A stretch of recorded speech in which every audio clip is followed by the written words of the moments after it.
क्या आपने कभी सोचा है कि एक राजकुमार जिसे दुनिया की हर खुशी मिली थी, उसने अपना सब कुछ छोड़कर संन्यास क्यों ले लिया? क्या ऐसा क्या हुआ कि विलासिता में पले-बड़े सिद्धार्थ ने एक साधु का जीवन अपनाने का निर्णय लिया?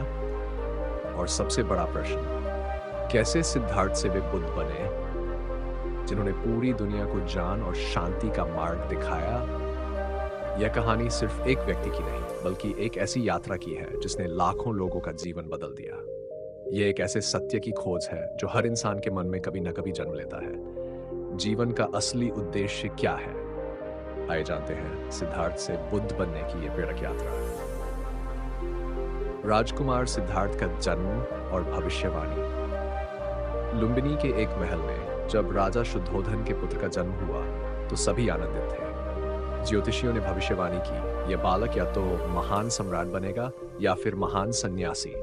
राजा शुद्धोधन को यह मंजूर नहीं था कि उनका पुत्र एक सन्यासी बने, इसलिए उन्होंने सिद्धार्थ को महल के अंदर ही रखा, सुख सुविधाओं से भरपूर एक दुनिया में। लेकिन क्या कोई व्यक्ति हमेशा सच से बच सकता है? 4 ऋषि जिन्होंने सब कुछ बदल दिया।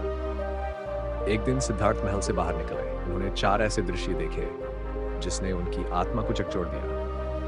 एक वृद्ध व्यक्ति, झुकी हुई कमर, कांपते हुए हाथ, लड़खड़ाते कदम।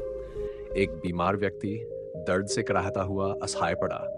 एक मृत शरीर, लोग विलाप कर रहे थे, लेकिन वह व्यक्ति बिना किसी प्रतिक्रिया के पड़ा था। सैर, एक सन्यासी, शांत, स्थिर, मानो उसने जीवन का रहस्य समझ लिया हो। सिद्धार्थ ने सोचा, यदि यह सब कुछ मेरे साथ भी होगा तो फिर इस जीवन का उद्देश्य क्या है?